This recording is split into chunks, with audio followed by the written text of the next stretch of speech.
Shalom Lakam. Kal Yashara'al. How's your peace, Israel? Welcome back to another video. And we are in Hasafa Shawafa Tayam, which is the book Hasafa Hashafa Tayam is of Judges. Yeah? Shaphat, if you see the land, Yahweh Safat, or Jehoshaphat as people call it, it's the place of judgment, or it's the father judges basically. So Shawafa Tayam is judges. Shawafat would have been judge. Shawafa Tayam, Yam or Am, sorry, it makes it plural. Okay, Yam makes anything plural. So you've got Ach, which is brother, and you got Achayam, which makes his brothers. Okay, so just a little I'll give you that one for free. All right. Anyway, let's continue. So the context here is the continuing context of Canaan. And we're in verse 1. Yeah, Shawafat Tayam. Shawafat Tayam. Okay. And it reads, it says, after the death of Joshua. Okay, so it says, after the death of Joshua, the people of Israel inquired of the Lord, who shall go up first for us against the Canaanites to fight against them? The Lord said, Jehoiada or Judah shall go up. Behold, I have given the land into his hands. And Jehoiada or Judah said to Simeon his brother, come up with me into the territory allotted to me, that we may fight against the Canaanites. And I likewise will go with you into the territory allotted to you. So Simeon went with him. Then Jehoiada went up, and the Lord gave the Canaanites, the Perizzites, into their hand. And they defeated 10,000 of them at Bezek. They found Adoni Bezek at Bezek and fought against him and defeated the Canaanites and the Perizzites. Adonai Bezek fled, but they pursued him and caught him and cut off his thumbs and his big toes. And Adonai Bezek said, 70 kings with their thumbs and their big toes cut off used to pick up scraps under my table. As I have done, so God has repaid me. And they brought him to Jerusalem, and he died there. And the men of Jehoiada fought against Jerusalem, and captured it, and struck it with the edge of the sword, and set the city on fire. And afterwards the men of Jehoiada went down to fight against the Canaanites who lived in the hill country, in the Negev, and in the lowland. And Jehoiada went against the Canaanites who lived in Hebron. Now the name of Hebron was formerly Kiriath Arba, and they defeated Sheshai and Ahuman. Sorry, 1 second. It's Ahiman and Talmai. From there, they went against the inhabitants of Debir. The name of Debir was formerly Kiriath Sephar.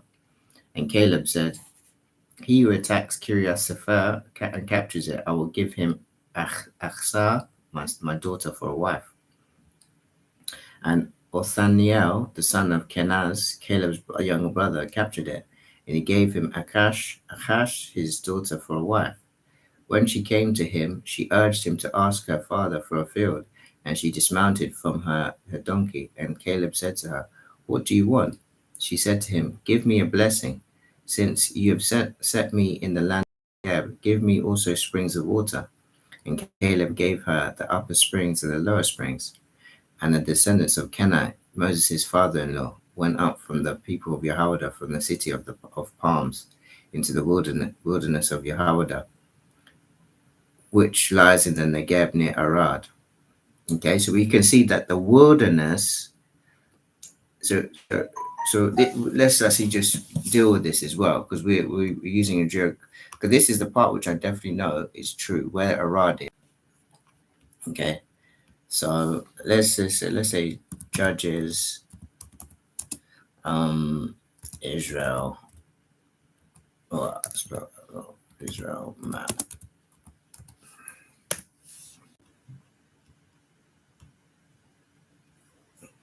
let's see if we can. Okay, so okay, that doesn't really help to us. If I just go to Israel, oops, I didn't mean to do that. Israel. If we go to maps,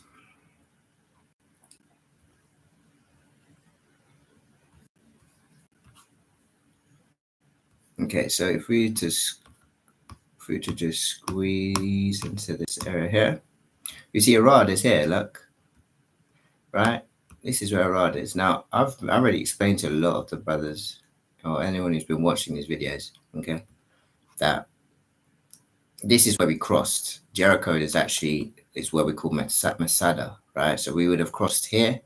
There would have been 12 stones somewhere set up here, which proves the way, the direction we crossed. This is in the book of Yahushua, right? Then we have come to a valley, somewhere here. Something's gone on, I believe, with I've forgotten his name, but a Khan, I think it's a Khan, is where he did something wrong, and we ended up, losing a lot of men in battle, and from that he got stoned to death in some place, right? Then I think something else has gone on, but we're just trying to use Arad as that geographical roadmap here. We know that this is the right place. Okay, so it says, and the descendants of Kenite with the people of Judah from the city of the Psalms, which is in the wilderness of Judah, which lies in the Negev near Arad. So this is the wilderness of Judah. So my question is, if this is the wilderness of Judah that they're dealing with, all the way up there, this is my question, because you'll find that where the Jerusalem that is supposed to be dwelling is in the land of Benjamin, right? And that's going to be somewhere close to Judah, not all the way up there. This is in the wilderness of Judah. If you think about it, if that means that this amount of space, all from about here, this is all Judah, all the way down here, then how much is left for the rest of the 12 tribes? Judah's almost got half the land of Israel. Does this not make that? It doesn't make any sense. Do you not anyone not understand? Look at the size of Israel. If this is the Jerusalem that the Mashiach is going to reign on, look, it's nearly half, and it's nearly in the middle of the land. So that means Judah is somewhere here, Benjamin is somewhere here, Ephraim is somewhere up here. Then Manasseh, there is not barely any land left for the other there. You see, so I'm to always that one out, because it doesn't make sense to, doesn't make any sense how I understand what's happened. It's just that they've mistaken the Amorite Jerusalem for the Jebusite Jerusalem. But I'm trying to show you that that's not the Jerusalem that the Mashiach is going to be reigning from. So when we go back to the land, that's not where we should be going. We shouldn't be flocking to that Jerusalem. Anyway,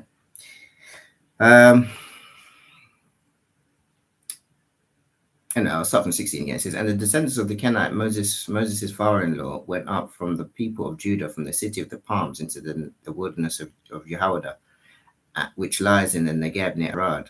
And they went and settled with the people. And Judah went with Simeon his brother, and they defeated the Canaanites who inhabited Zephath and devoted it to destruction. So the name of the city was called Hormah. Yehuda also captured Gaza with its territory. So Gaza would have been, where the Philistines or the Palestinians are now. And Ashkelon with its territories, and Ekron with its territories.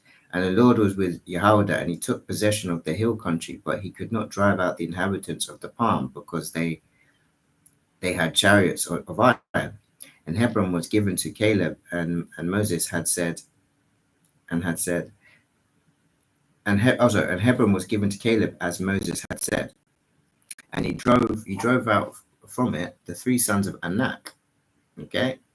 Anak these were giants. These were the Canaanites. Okay? It says, but the people of Benjamin did not drive out the Jebusites who lived in Jerusalem. So you find that, let's go back and share the entire screen again. Right? There was an Amorite Jerusalem and there was a Jebusite Jerusalem. You can see that the people of Benjamin did not drive out those who lived in Jerusalem.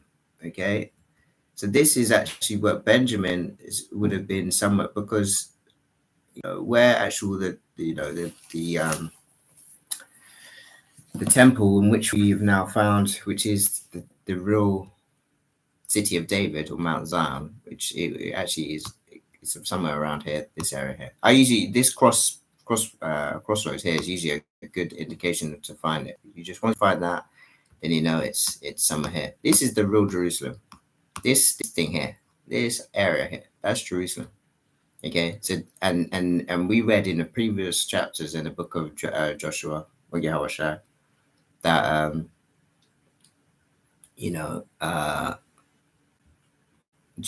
what is it? Benjamin, yeah, Jerusalem, or the Jebusite Jerusalem, as we just read in verse 21, it says, "But the people of Benjamin did not drive out the Jebusites who lived in Jerusalem. So the Jebusites have lived with the people of Benjamin to this day." So that shows that the tribe of Ben was Jerusalem. That was it, and the Jebusites dwelt in that Jerusalem. So in their logic, they think that this is Benjamin's land. They think that's where Benjamin lived. Okay, they think this is Benjamin, and that's very inaccurate. Okay, because that would give only about half the land for the rest of the 10 tribes. Doesn't make any sense. Obviously, Simeon was somewhere down here. Here. Okay. All right, let's continue. It says, "The house of Joseph also went up against Bethel, and the Lord was with them. And the house of Joseph scouted out Bethel, and the name of that city was Fortress. And the spies saw a man coming out of the city, and they said to him, 'Please show us the way into the city, and we will deal kindly with you.' And he showed them the way, struck the city with the edge of the sword, but they let the man and all his family go. And the men went to the land of the Hittites and built Luz. That is the name to this day." It says failure. The concept here is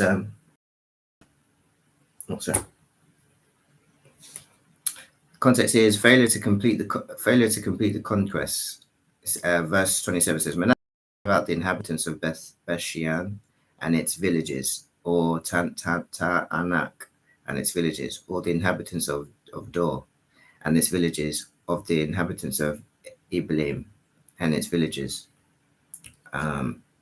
Let's just go back to how we were doing. "Or the villages of the inhabitants of Megiddo and its villages, for the Canaanites persisted in dwelling in the land. When Israel grew strong, they put the Canaanites to forced labor, but did not drive them out completely. And Ephraim did not drive out the Canaanites who lived in Gezer, so the Canaanites lived in Gezer among them. Zebulun did not drive out the inhabitants of Kitron, of the inhabitants of Nahalol, so the Canaanites lived among them, but became subject to forced labor." Okay. "Asherah did not drive out the inhabitants of Akko, or the inhabitants of Sidon, or of Ahlab, or Achzib, or El Ahalba, or of Afik, or of Rehob. So the Asherites lived among the Canaanites, the inhabitants of the land, for they did not drive them out." It's looking like the majority of us, as different tribes, we all managed to have Canaanites amongst us, in certain regions. Verse 33 says, "Naphtali did not drive out the inhabitants of Beth Shemesh, or the inhabitants of Beth Anath. So they lived among the Canaanites, the inhabitants of the land. Nevertheless, the inhabitants of Beth Shemesh and of Beth Anath became subjected to the forced labor for them. The Amorites pressed the people of Dan back into the hill country, for they did not allow them to come down to the plain. The Amorites persisted in dwelling in Mount Heres, in Ajalon, in Sha'al-Beim, but the hand of the house of Joseph rested heavily on them, and they became subject to forced labor. And the border of the Amorites ran from the axis of Akrabim, from Selah and upwards." Now you find that the Amorites also had a place that was Jerusalem. There was Jerusalem that they were dwelling. They had their own Jerusalem. Now notice that their Jerusalem was border, it was connected with Joseph. So there has to be two different Jerusalems, because there's one that we've seen that is dealing with the Jebusites, and then there's another that's dealing with the Amorites. If you go back to the book of Joshua, you'll find that there is a Jerusalem that the Amorites have. You see what I'm saying? So there are two different Jerusalems. So my question is, when you look at the land activity, if we go back to it,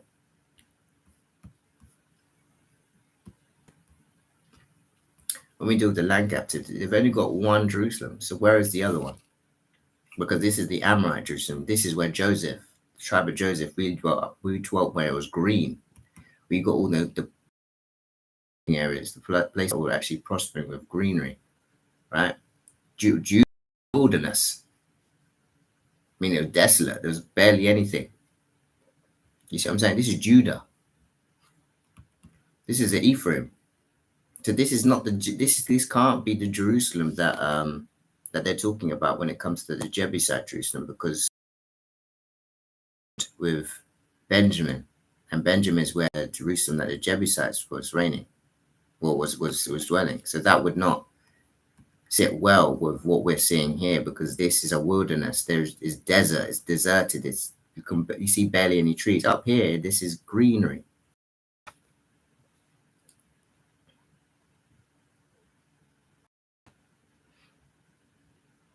All right, we're in chapter 2. It says, obedience, that's the context. It says, now the angel of the Lord went up from Gilgal, and he said, I brought you up from Egypt and brought you into the land that I swore to give to your fathers. And I said, I will never break my covenant with you. You shall of this land. You shall break down their altars. You have not obeyed my voice. What is this you have done? So now I say, I will not drive them out before you, but they shall become thorns in your side. You see, I've been telling people to be a thorn in our side, because this is the same reason why we ended up going to these different captivities, because we have people amongst us that are not, doing the same things as we are doing, and that becomes problematic, because where someone else's sins, the see, you can see Sodom and Gomorrah about where he hasn't really, it's not like he didn't care, but he was literally, but Abraham was bargaining with him to say that if you can find at least one, or like 30 or 50 or 40 or 20, 25, will you save this place? He was like, yeah, of course, but he didn't find any. And he ended up, you see what I'm saying? So that means when sin starts growing, it's difficult for you to live amongst people that are sinning. It's difficult. It's just very difficult, especially if they're stuck in it. If they're not willing to change, that's going to have an effect on you. They're going to invite demons into your location. You're going to be battling demons every day. And what's the point? It doesn't make any sense. Like, well, surely you would want to, make your life easier and go to a place where you don't have to battle with demons every day. You see, this is why myself, I'm starting to invite. Well, the fathers started to invite thoughts into my mind of, going to a place where the land flows with milk and honey. Yeah, you see. Where are we at? So it says, can't remember where we're at.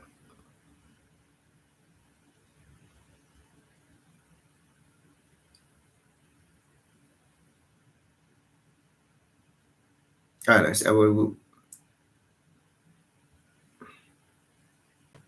sorry. There we go, because we were in verse 3. It says, so now I will say, I will not drive them out before you, but they shall become thorns in your sides, and their God shall be a snare to you. As soon as the angel of the Lord spoke these words to all the people of Israel, the people lifted up their voices and wept. And they called the name of that place Bochim, and they sacrificed there to the Lord. The context of the next part is the death of Joshua. Okay, verse 6, it says, when Joshua dismissed the people of Israel went each to his inheritance to take possession of the land, and the people served the Lord all the days of Joshua and all the days of the elders who outlived Joshua, who had seen all the great work that the Lord had done for Israel. And Joshua the son of Nun, the servant of the Lord, died at the age of 110 years, and they buried him within the borders of his inheritance in Timnath Heres, in the hill country of Ephraim, north of the mountain of Gaash. And all the generation also were gathered to their fathers. And there arose another generation after them who did not know the Lord, all the work that he had done for Israel. Context here is Israel's unfaithfulness. And the people of Israel did what was evil in the sight of the Lord, and served the Baals.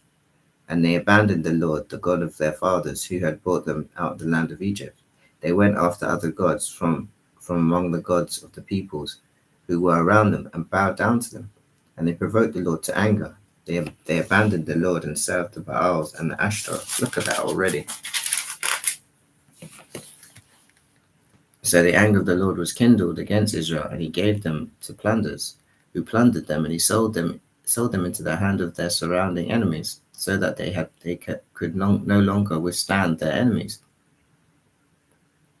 Whenever they marched out, the hand of the Lord was against them for harm, as the Lord had warned, and as the Lord had sworn to them, and they were in terrible distress. Okay, see this? I'm saying when you're dwelling amongst people that typically are a thorn in your side, it's difficult. You're trying to move in one direction, and they're in the spirit. They may not necessarily know this, but in the spirit, they're going in the opposite direction. You're attached to them because they're amongst you. They're supposed to be working with you. It's like that saying where, like, when you're in a boat and you're trying to get somewhere, and there's people in the boat that's actually drilling holes. You see what I'm saying? That's the situation where if you're moving forward with your life and you're trying to move forward with your nation and things like this. If you've got people in your boat that are drilling holes, they need to be aborted. Do you understand? Because otherwise, you're not going to make it. And you can see this is what happened: is that the sins of the Canaanites had affected us, and we ended up doing certain things. Maybe not necessarily because we wanted to go against the Father, but it could have easily well be just because of influence and spiritual friction. Because if they're doing things behind the scenes, worshiping idols without us knowing, they're inviting demons into the land. You know what I'm saying? And then there's going to be battles. If it was only people that are worshiping the Father in the land, there won't be such things. It'd be difficult for there to be a spiritual war in the land. But if you've got people there that are doing contrary to the law, it says in the scriptures, a nation divided amongst itself shall not stand. We're a nation. If people are dwelling amongst us and they're going in a different direction, how is the nation going to stand? As we can see, so it says the Lord raises up judges, right? Okay, Shawafat. Yeah, I think it's in the Hebrew it's Shawafat Tayam. Yeah, Shawafat is Shawafat means judge. Shawafat Tayam means team. Some people say Shawat team. Shawafat team means judges. It's a plural. It says then the Lord raises up judges who saved them out of the hand of those who plundered them. Yet they did not listen to their judges, for they whored after other gods and bowed down to them. They soon turned aside from the way in which their fathers had walked, who had obeyed the commandments of the Lord, and they did not do so. Whenever the Lord raised up judges for them, the Lord was with the judge. He saved them from the hand of their enemies all the days of the judge. For the Lord was moved to pity by their groaning because of those who afflicted and oppressed them. But whenever the judge died, they turned back and were more corrupt than their fathers, going after other gods, serving them and bowing down to them. They did not drop any of the practices of their stubborn ways.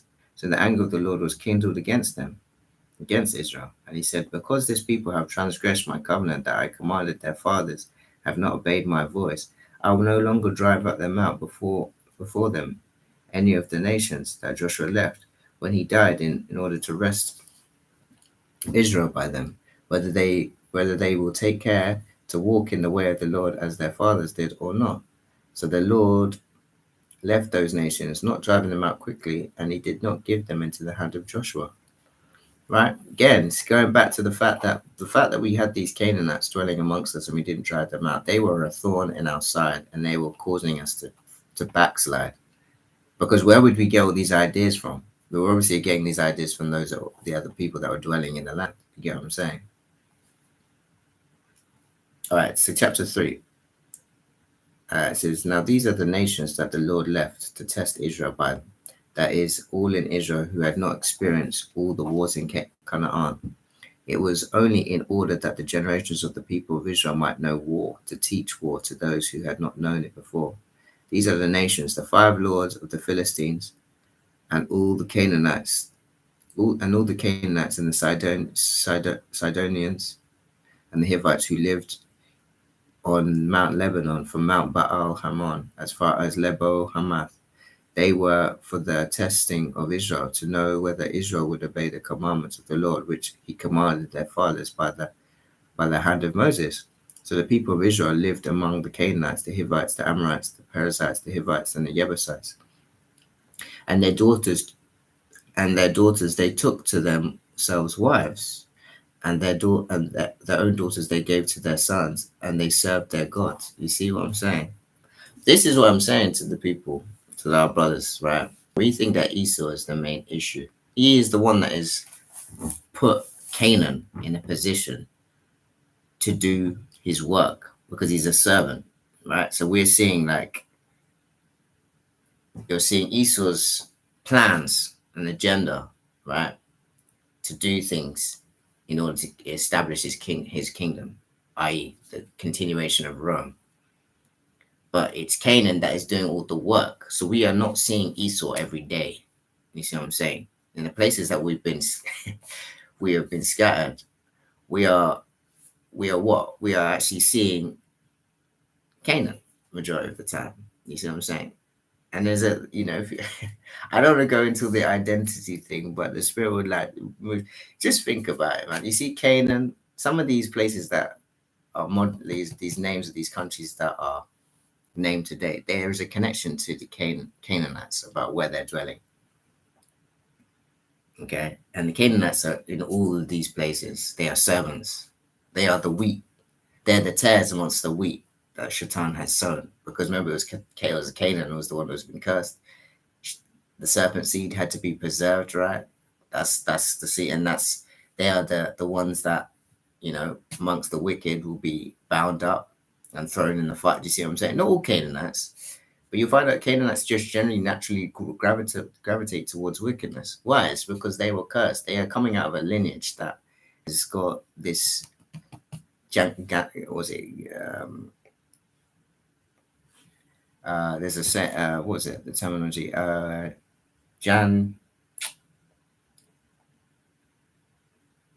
It's a genetic defect that causes one to give birth to someone who's very big. I think it's like Ganta. Let me just search it. I think it's called Janta.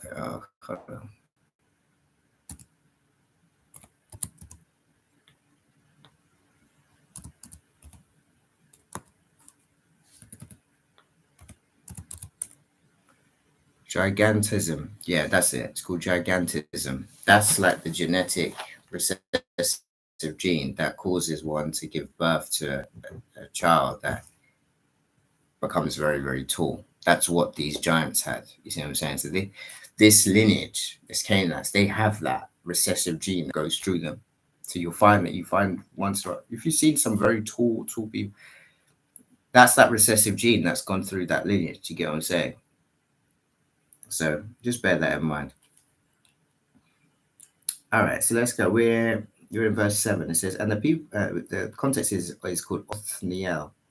And the people of Israel did what was evil in the sight of the Lord. They forgot the Lord their God and served the Baals and the Asheroth. Therefore the anger of the Lord was kindled against Israel, and he sold them into the hand of Cushan-Rishathaim, king of Mesopotamia. And the people of Israel served Cushan-Rishathaim 8 years. But when the people of Israel cried out to the Lord raised up a deliverer for the people of Israel who saved them, Othniel, the son of Kenaz, Caleb's younger brother. The Spirit of the Lord was upon him, and he judged Israel. He went out to war, and the Lord gave Cushan-Rishathaim, the king of Mesopotamia, into his hands. and his hand prevailed over Cushan Rishathaim. So the land had rest 40 years. Then Othniel, the son of Kenaz, died. So Mesopotamia is typically where I would presume is where Babylon was. So it's like where the Fertile Crescent is, where the Euphrates River is in this day and age. Okay. Verse 12, the context is Ehud or Echawad. It says, and the people of Israel again did what was evil in the sight of the Lord. And the Lord strengthened Eglon, the king of Moab, against Israel, because they had done what was evil in the sight of the Lord. He gathered to himself the Ammonites and the Amalekites and went and defeated Israel. Wow, he gathered to himself the Ammonites and the Amalekites and went and defeated Israel. And they took possession of the city of palms. And the people of Israel served Eglon, the king of Moab, 18 years. So you're seeing this. This is us falling short. Right? This wasn't an easy path. You can clearly see, even just straight from the get-go, as we've just left, we've been brought into the land.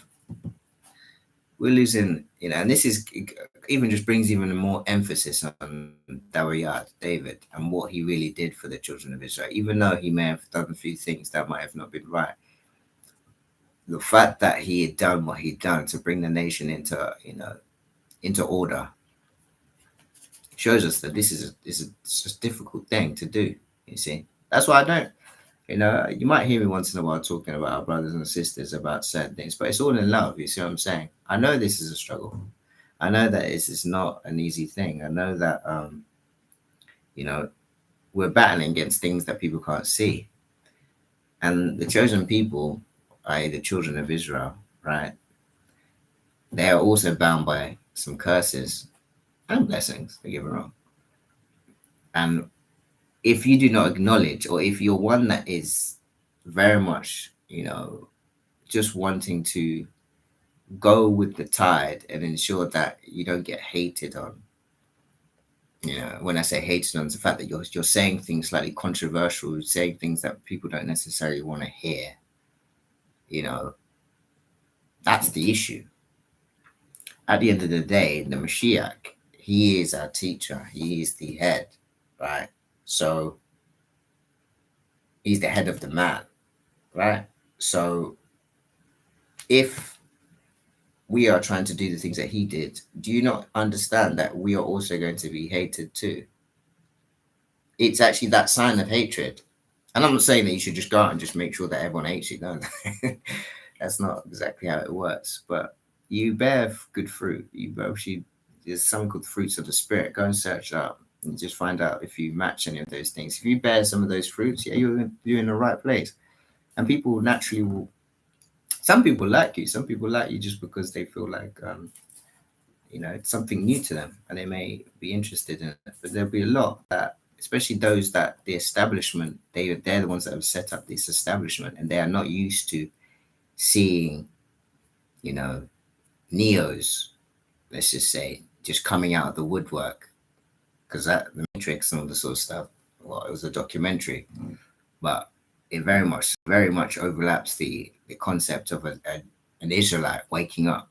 Neo literally is the Israelite coming to his understanding that he is who the Bible says he is, and he takes, I can't remember which pill he takes, but he takes the right pill so that the world ends up being revealed and how it really is, and you can never go back from it. Once you understand how everything is set up and what is going on, and that there's, the physical is just one part of it, of what we see, then your life is never the same. And it humbles you a lot, because you want to speak, like there's things I would love to say, there's a load of things I'd love to say, but at the same time, we always have to be vigilant. But there is a balance to it, because there's sometimes you don't want to say certain things, but at the same time, if you keep your ear to the ground and you see all the news, I'm seeing my brothers killing each other, young kids holding knives, all this sort of guns, killing each other. When you keep your ear to the ground and you keep yourself understanding what's going on, that puts something in your spirit where you feel like, no, this is getting too much. You get what I'm saying? It's not on the news, so people probably think, hey, why is this brother talking too much about all this stuff?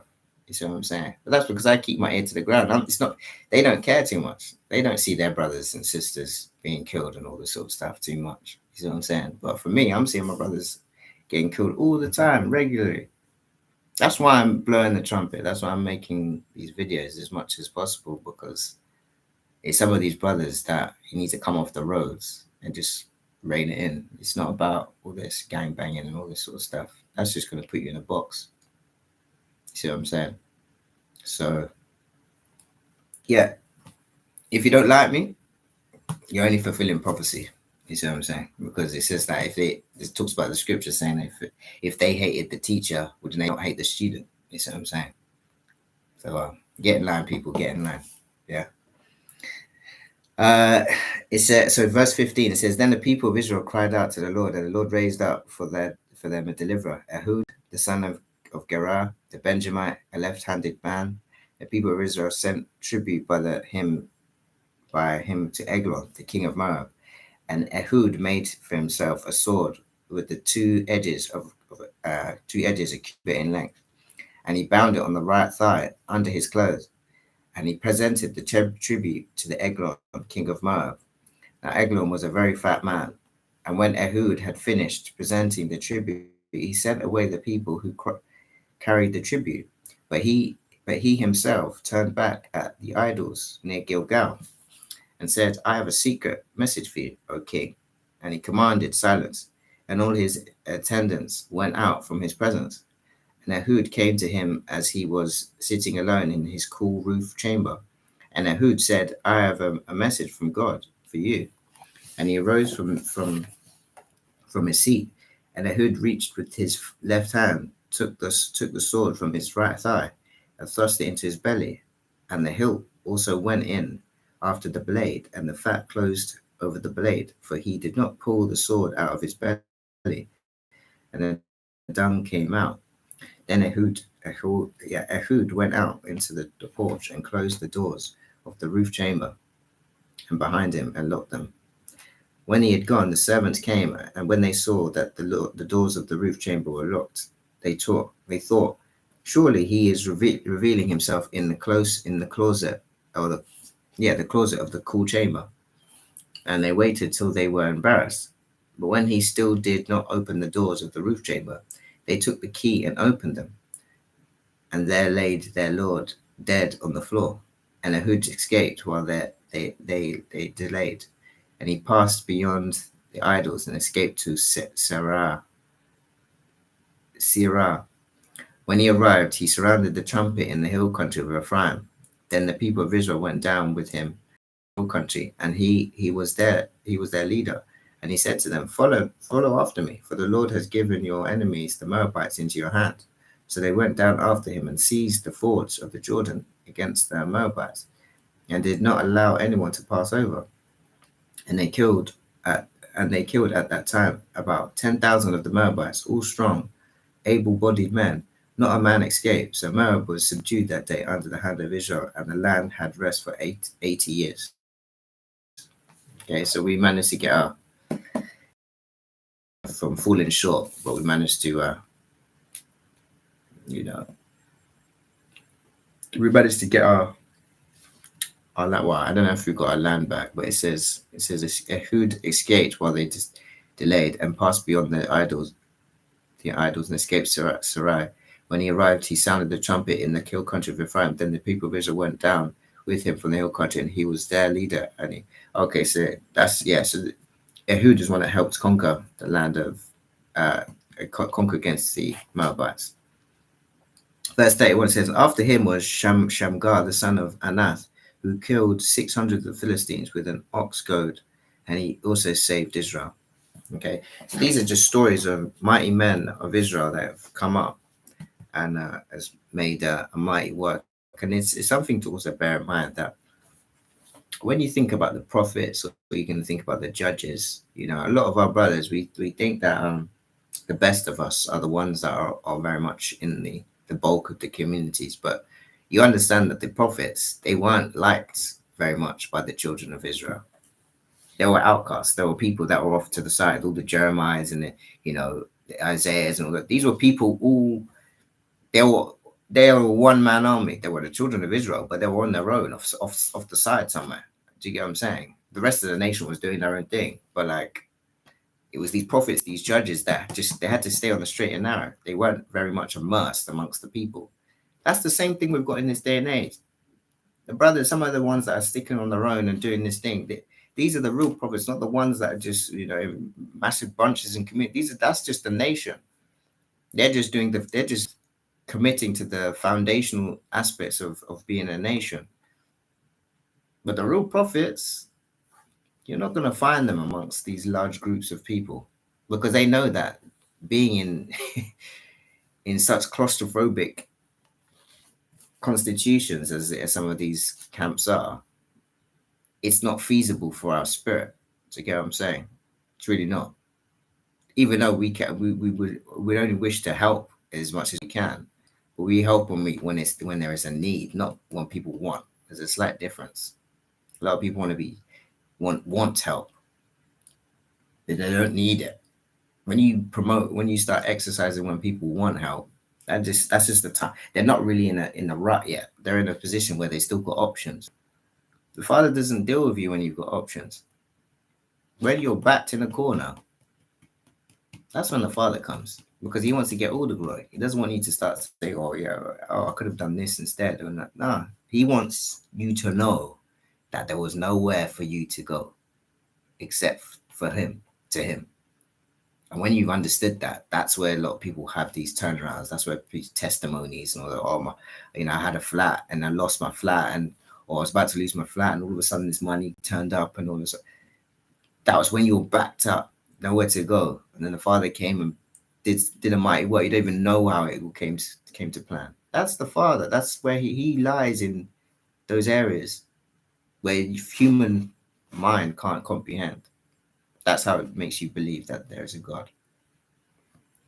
Chapter 4, it says, the context is Deborah and Barak. It says, and the people of Israel again did what was evil in the sight of the Lord after Ehud died. And the Lord sold them into the hands of Jabin, king of Canaan, who reigned in Hazor. The commander of his army was Sisera, who lived in Harosheth Hagoyim. Then the people of Israel cried out to the Lord for help, for he had 900 chariots of iron, and he oppressed the people of Israel cruelly for 20 years. Now Deborah, a prophetess, the wife of Lapidoth,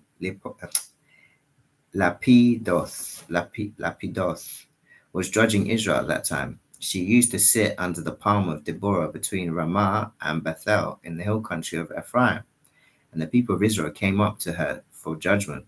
She sent and summoned Barak, the son of Ibn Noim, and from Kadesh, Naphtali, and said to him, has not the Lord, the God of Israel, commanded you? Go gather your men out of Mount Tabor, taking 10,000 from the people of Naphtali and the people of Zebulun. I will draw out Sisera, the general of Jabin's army, to meet you by the river of Kishon, with his chariots and his troops, and I will give him into your hand.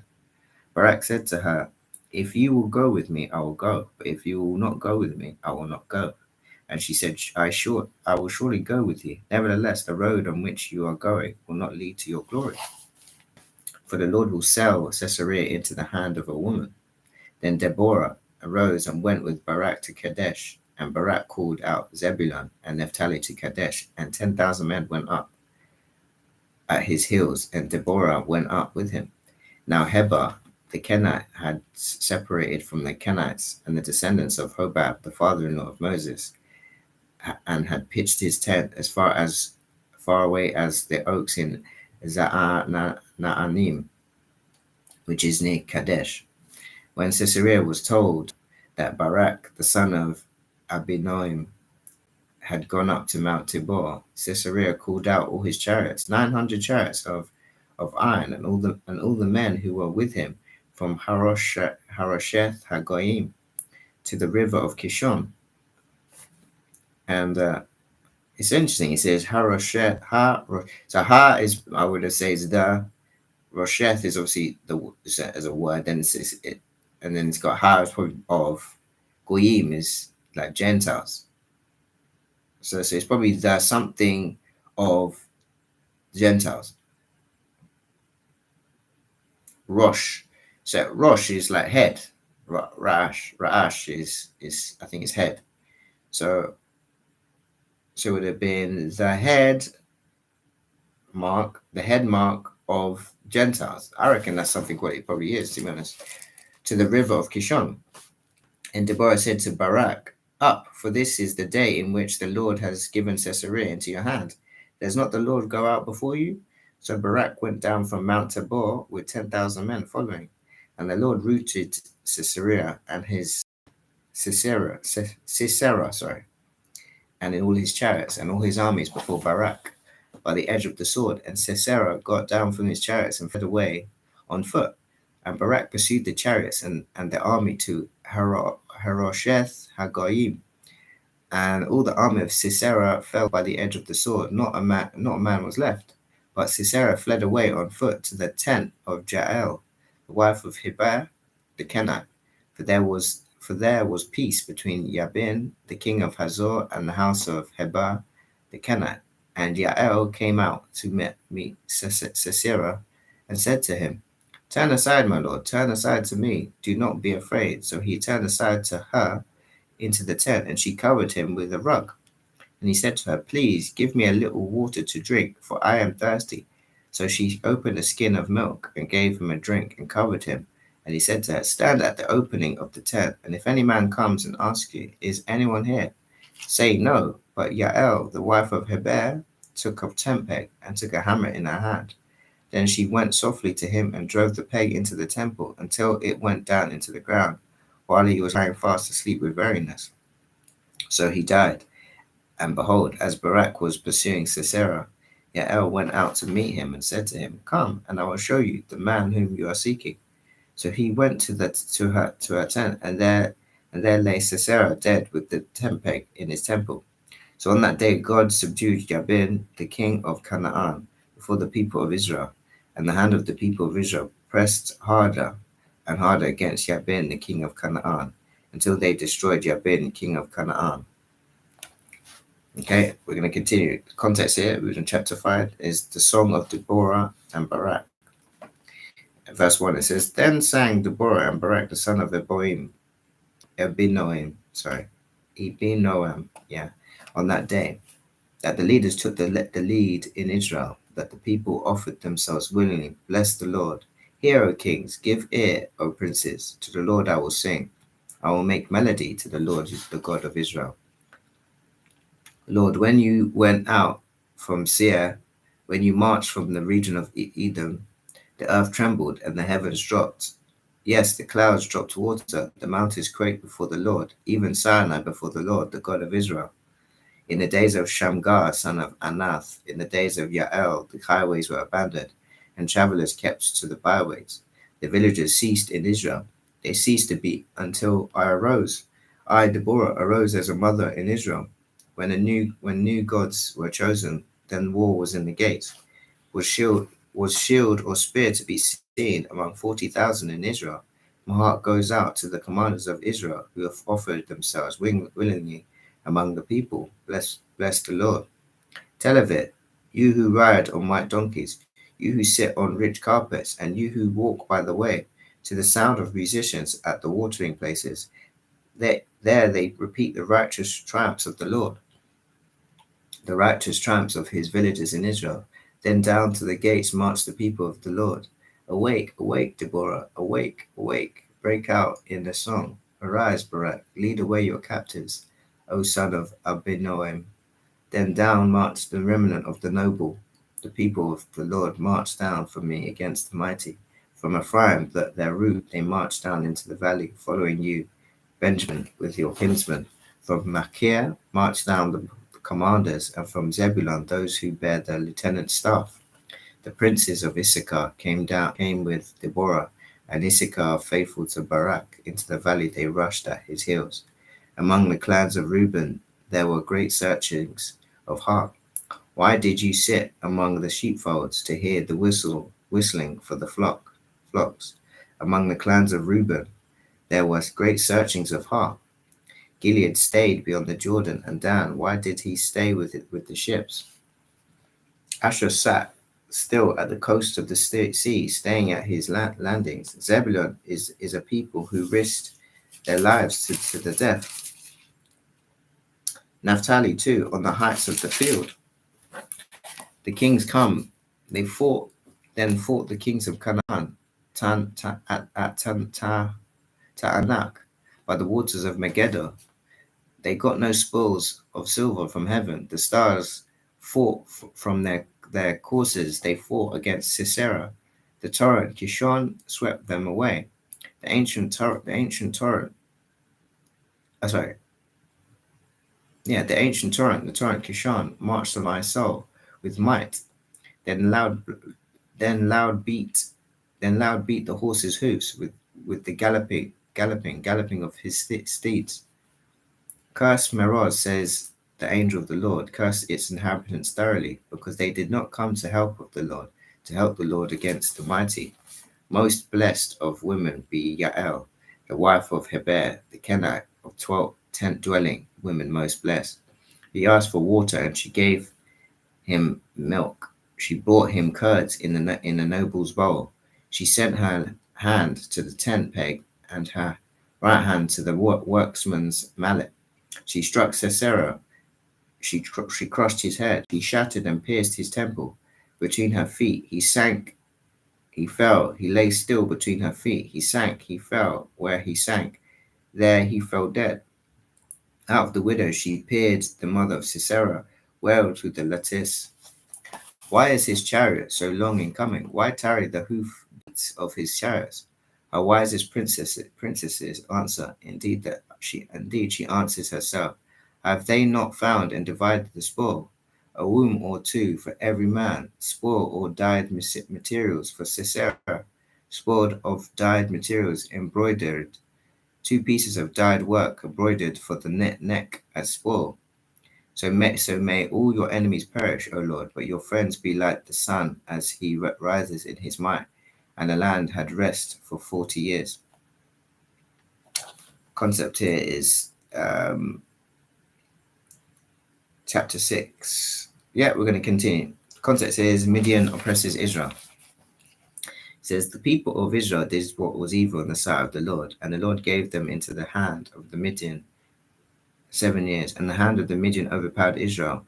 And because of Midian, the people of Israel made for themselves the dens that are in the mountains and the caves and the strongholds. For when the Israelites planted crops, the Midianites and the Amalekites and the people of the east would come up against them. They would encamp against them and devour the produce of the land as far as Gaza, and leave no sustenance in Israel, or no sheep or ox or donkey. For they would come up with their livestock and their tents. They would come like locusts in number. Both they and their camels could not be counted, so that they laid waste the land as they came in. And Israel was brought very low because of Midian, and the people of Israel cried out for help to the Lord. When the people of Israel cried out to the Lord on account of the Midianites, the Lord sent a prophet to the people of Israel. And he said to them, thus says the Lord, the God of Israel, I led you up from Egypt and brought you out of the house of slavery, and I delivered you from the hand of the Egyptians, from the hand of all who oppressed you, and drove them out before you, and gave you their land. And I said to you, I am the Lord your God. You shall not fear the gods of the Amorites, in whose land you dwell, for you have not obeyed my voice. Context is the call of Gideon. It says, now the angel of the Lord came and sat under the terebinth of Ophrah, which belongs to Joash the Ebazarite, while his son Gideon was beating out wheat in the winepress to hide it from Midianites. And the angel of the Lord appeared to him and said to him, the Lord is with you, O mighty man of valor. And Gideon said to him, please, sir, if the Lord is with us, why then has all this happened to us? And where are all his wonderful deeds that our fathers recounted to us, saying, did not the Lord bring us up from Egypt? But now the Lord has forsaken us and given us into the hand of Midian. And the Lord turned to him and said, Go in this might of yours and save Israel from the hand of Midian. Do not I send you? And he said to him, please, Lord, how can I save Israel? Behold, my clan is the weakest in Manasseh, and I am the least in my father's house. And the Lord said to him, But I will be with you, and you shall strike the Midianites as one man. This is what I'm saying, people. You don't understand that. I mean, is unmeasurable. We don't understand that. Like in the physical, we have principalities that are governing these physical nations, right? And in order for them to actually orchestrate the things that they want to do, right, they have spiritual entities that are giving them insight in how to execute these things. You get what I'm saying? So if the Father comes with his angels, per se, and says, Look, his angels are with you, they're going to go, his angels, what they're going to do is they're going to go wipe out the angels that these other nations are having to deal with. And by doing that, thus they don't get insight. They don't have power. Do you get what I'm saying? When they don't have power, all these weaponry, if you don't have energy in your body, doesn't matter if you have a sword or a gun or all this sort of stuff, you can't operate. Imagine someone who's fearful and he's got a gun in his hand and he's trying to aim, but because he's so scared, he's constantly shaking his hand. You see what I'm saying? You're useless. Do you get what I'm saying? It doesn't matter what weaponry you have. If you're not right in your spirit, it's not going to work for you. You get what I'm saying? None of this is going to work for you. So it's you have to be, the spirit is more important than the physical. You see what I'm saying? Those who are calm in the spirit, you'd be surprised. We're more willing to, we could do way more damage because we've got a lifetime supply of, I wouldn't say a lifetime supply, but we've got unlimited resources of energy. That's what the spirit's like. If you're high in spirit, I could run for ages. You could fight for ages. You get what I'm saying? It's the difference. Rich in spirit. You see what I'm saying? All right, let's just see where we're at.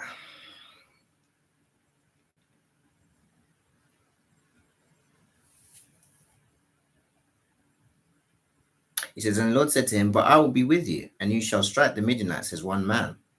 And he said to him, If now I found favor in your eyes, then show me a sign that it is who speaks with me. Please do not depart from here until I come to you and bring out my present and set it before you. And he said, I will stay till you return. So Gideon went into his house and prepared a young goat and unleavened cakes from an ephah of flour. The meat he put in a basket, and the broth he put in a pot, and brought them to him under the terebinth, and presented them. And the angel, it's quite interesting because it looks like the angels actually appeared to him as a man, because it says, look, please, hold on. Let's just read this here. It says, and the Lord said to him, But I will be with you, and you shall strike the Midianites as one man. And he said to him, If now I have found favor in your eyes, then show me a sign that it is you who speaks with me. Please do not depart from here until I come to you and bring out my present and set it before you. So this again, we're seeing that there is something that he says present it before you. So he's obviously seeing something, I guess, right? He's seeing an angel. Let's just see. It says, and he said, I will stay till you return. So obviously I think he can physically see this, because obviously we're seeing all this stuff where people say an angel of the Lord speaks from a bush and all this sort of stuff. But we're seeing here that he obviously can see him. Actually, let's read it, because from verse 11 it says, Now the angel of the Lord came and sat under the terebinth of Ephorah. Right, so he was actually, you could see him. The angel was visible. It says, So Gideon went into the house and prepared a young goat and unleavened cakes from an ephah of flour. The meat he put in a basket, and the broth he put in a pot, and brought him to under the terebinth and presented it. So, okay, there is a scripture that talks about, be careful how you entertain strangers, as sometimes as you may be entertaining angels unawarely. You see what I'm saying? So I would presume that this angel was presenting himself as a man, and that's why he couldn't decipher that this was the Lord speaking. It was an angel speaking to him. It says, and the angel of God said to him, Take the meat and the unleavened cakes and put them on this rock and pour the broth over them. And he did so. Then the angel of the Lord reached out. You see this? The angel of the Lord reached out and the tip of his staff that was in his hand, and touched the meat and the unleavened cakes, and fire sprang up from the rock and consumed the meat and the unleavened cakes. So this is a man, and this is why he didn't know that this was the Lord. Let's just say, when we say the Lord, we're talking about anyone that is working for the Father. They come in His name, right? Because this is an instruction they've given Him. You see what I'm saying? There's no need to bash your head against the word. People get so fixated. This is the Father.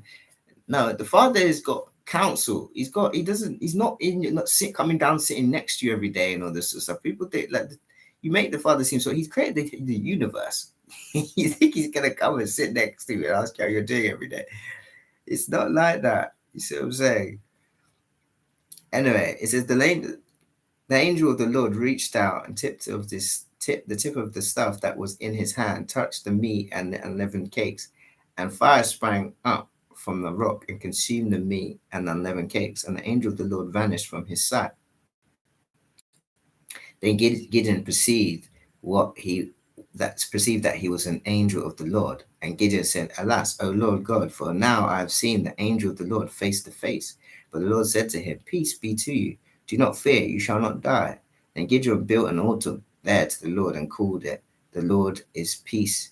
To this day it stands at Ophrah, which belongs to the Abiezrites. Okay, so again, this is another identification marker. When we end up coming to the land, we can use this as a geographical roadmap to figure out, where certain regions are. We can see that this is a place. He's created an altar. It says, to this day it stands at Ophrah, which belongs to the Abiezrites. So obviously we'd need to figure out where this. So these are the things that when we come to land, we start scoping out. We can use.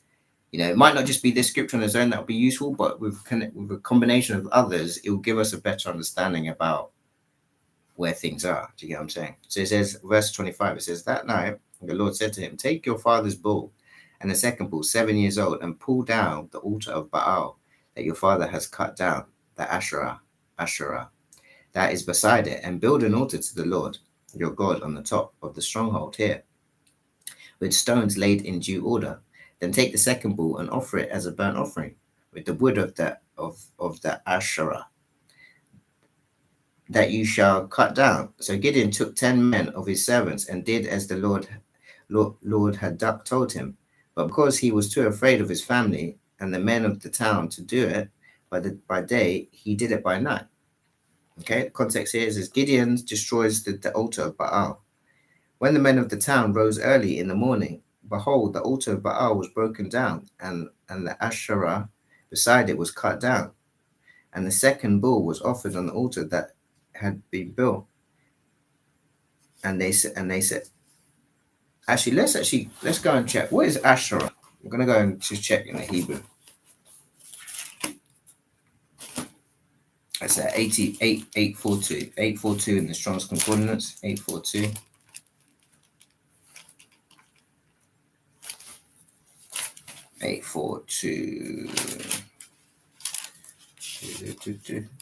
So Asherah is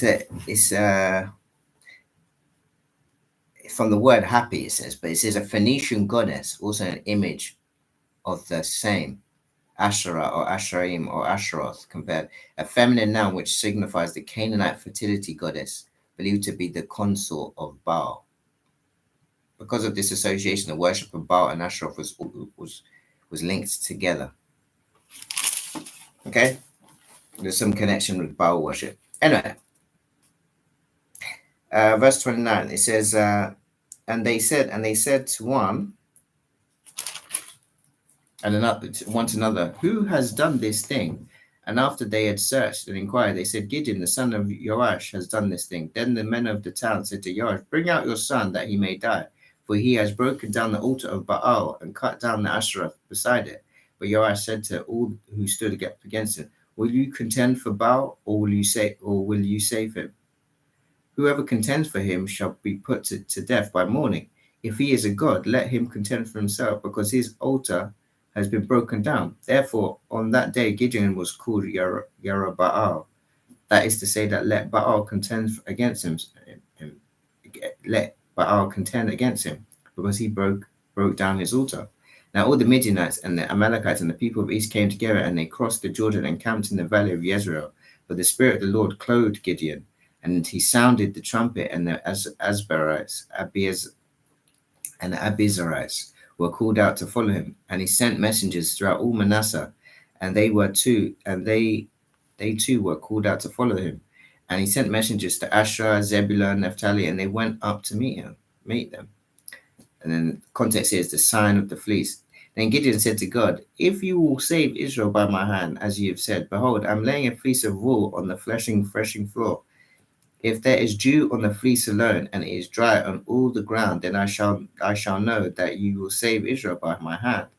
And as you have said, and it was so. Then he rose early the next morning and squeezed the fleece. He wrung enough dew from the fleece to fill a bowl with water. Then Gideon said to God, let not your anger burn against me. Let me speak just once more. Please let me test just once more with the fleece. Please let it be dry on the fleece only, and on the ground let there be dew. And God did so that night. It was dry on the fleece only, and on the ground there was dew. Right, so we're going to stop there, and you hope the reader listen to this word will be edified by what we're going through. We're in the book of Shawafah Tayyam, Judges, Hasafah, the book. Okay, we've just finished up on chapter 6, and it's like I said, if we read these things cover to cover, there's precept upon precept. I understand that. You can read that in the book about Isaiah. I think it's chapter 8, verse 20. It talks about, but there's different ways you can approach the scriptures. One can read it as like a storybook, which I advise people to. Why I say that is because sometimes just precepting, that's good for like just gaining general understanding about certain things across a long timeline. You see what I'm saying? If you were to read it like this, then it would take you a long time for you to actually get to some of the parts of the Bible which are really important for you to know right now. Do you get what I'm saying? So that's why this, when you precept and go to certain areas of the Bible where it's important for you to gather understanding, go to those straight away. But I also believe that you should read it also just like from like a storybook. Why? Because it puts everything in perspective. You get a better context, because a lot of the time we read it. Precepting is not necessarily always reading like a whole chapter. You're reading like some verses and then paralleling it with other verses. You get what I'm saying? But when you read it as like a chapter by chapter, you can see and understand the context of these scenarios a lot better. You get a better understanding about all the characters that are in the Bible, because the characters are important, you see. And I'm starting to see, like, I know a lot of things that are in the scriptures, don't get me wrong, but it's always nice to see repetition to reinforce things. Like, I've read, like, just reading the book of Deuteronomy and Joshua, the amount of times the Father has spoken about that he was, if you do not drive out the Canaanites, there'll be a thorn in your side. I think I read it nearly 3 or 4 times, you see. The fact that it's being repeated constantly shows the emphasis on the issue. That actually shows the fact that was one of the main issues. That shows the reason why we went through all this whole Judges period, is because that we had these Canaanites dwelling amongst us, you see. And in our lands of our captivity, we also need to understand. That's why I say identity is important, my friends. You need to know who you are and who you're working with, you see, because there are tares amongst the wheat. And it was Shaitan who's sown these tares. And that all stems back from the beginning of the Genesis.